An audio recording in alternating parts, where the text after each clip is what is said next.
Alright, Mattel. Good game today, alright? You gave me the Metallic Bobby Swift, Marcus Krainsler, Lee Repkins, Donald Drafsky. You even given me the Super Chase Crazy Francis Beltline. You even gave me Morgan Martins, although I have to buy that online, but... Come on. You had one job, Mattel! One job! Hey guys, what is up? It's LittleHarky here, and today I am so hyped to find, finally, a Super Chase at my local Toys R Us. Cruz Ramirez's Crazy 8 Francis Beltline from the 2017 Diecast line for Cars 3. Alright, so first, to clear up the confusion, yes, I know, the Lightyear blimp from my last episode actually won the poll. So, I will be doing that review in my next review. However, for now, I am way too excited and I really want to get this diecast out of the box immediately. So, I'm doing this review first, and of course, I believe that you guys would probably like a Super Chase review way better than just a 2018 Deluxe review. Also, I am going on vacation for spring break for a couple of days, so don't expect a lot of reviews on the new diecast that I just found. So, yeah, once I come back, I will notify you guys. But for now, let's get into this awesome diecast. So let's take a look at Cruz Ramirez as Francis Beltline. Obviously, she does have the Super Chase logo right here, as you can see. Cars 3, because she is a part of, I believe, Case G. I believe it's a case after the Chase Race-A-Lot, Ryan and Delaney, and Bubba Wheelhouse normal case, because there are two versions of that case. There's one case that just has those next gen, another case that also has the Super Chase included with it. But here it is, Cruz Ramirez's Crazy 8 Francis Beltline. She's definitely way different than her original Cruz Ramirez's Francis Beltline counterpart. So over here, you can see her beautiful diecast right here. She looks so nice. Over here, there is also a little piece of text that says, blindsided by the new generation Piston Cup racers, Lightning McQueen finds himself suddenly pushed out of the sport he loves. To get back up to the top, he will need the help of a young race technician, inspiration from the late 50s Hudson Hornet, and guidance from a few old friends along the way. Over here we can see a prototype image of Cruz Ramirez's Francis Beltline. So over here, we can see that there is a little bold text that says, Super Chase vehicles are limited to no more than 4,000 units produced. Color and decorations may vary, but yeah. We already knew that, but yeah, that's what the little asterisk right there is for.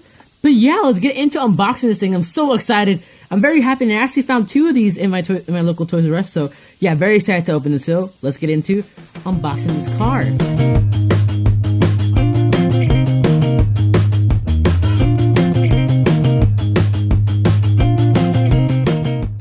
Alright, so before we get into this diecast review, I obviously cannot forget to mention the first Cars 3 diecast that was a Super Chase, which was Morgan Martins right here. I did a review on him, and link for that review will be in the top right section of your screen, right around here. But yeah, so he was the first ever Super Chase for the Cars 3 diecast line. Just a little bit of trivia, so anyways, let's get on to this diecast review. Well, I have to say, even before taking an in-depth look at this diecast, I obviously really love Cruz Ramirez's Crazy 8 Francis Beltline. So, let's take a look at her in depth. So over here, you can see there's a couple of changes from the regular Cruz Ramirez's Francis Beltline. First of all, her Rusty's 95 logo on the side has been more covered up, more patched up than usual. In reality, it's not supposed to be that covered up. The mud's supposed to be only on the bottom part of the side. However, in here, we can see that her mud on the side was actually covering the 95 symbol. As you can see, she has a really nice brown rims. Same as those from here, from the regular version. Pretty nice. Although they may have some texturing to it, actually. Yeah, they do. That's pretty cool. They actually have some texturing onto the rim, on the tires, while on the regular one it doesn't. So that's pretty awesome. Really like that detail. Over here we can see the mouth. The mouth and expression is the same, except that this version, there's like actually some variant of regular Cruz Ramirez Francis Beltline with the outline around her eyes. However, for the Super Chase version, it was actually only released with the black outline around her eyes. So, yeah. That's why it looks kind of different, but besides that, their expressions are exactly the same. Nice headlight right here, little mud on the bottom. That actually looks like she has a beard, but obviously the mud decals aren't going to be exactly the same. Obviously the decorations and colors may vary, as the package said. Over here on the other side, same thing. Actually, the 95 is not that covered up on this side. Over here, it isn't covered up at all. So yeah, still a difference. Over here we can see 20. Over here, the same thing. Over here, 2020. Here we can see on her backside, lots of mud covering her back bumper.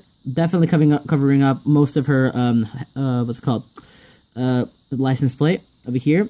And while over here, there's not that much covering it up. On the top, however, nothing much changed, honestly. The only thing that's actually good about this version of what's called Cruz Ramirez Francis Beltline is that this is actually a matte finish, which is pretty good. Normally, the Cars 3 2017 diecast didn't have the matte finish until late in the year, which I'm very happy that this one does have a matte finish. But yeah, I really love the detailing on the tires. They have actual texture, which is pretty awesome. Really love the detail metal, which you can see. Another close up. So side to side, they're pretty not really two distinguishable cars, but once you have it in your hand, you can definitely tell the difference. Definitely. From the texture of the tires right here to the covering up in the 95 logo and the covering up of the license plate right here. Definitely Cruz Ramirez, the Super Chase version of Cruz Ramirez Francis Beltline is not worth it, honestly, if you're gonna buy it online for like about a pricey price, like let's say $16, I believe.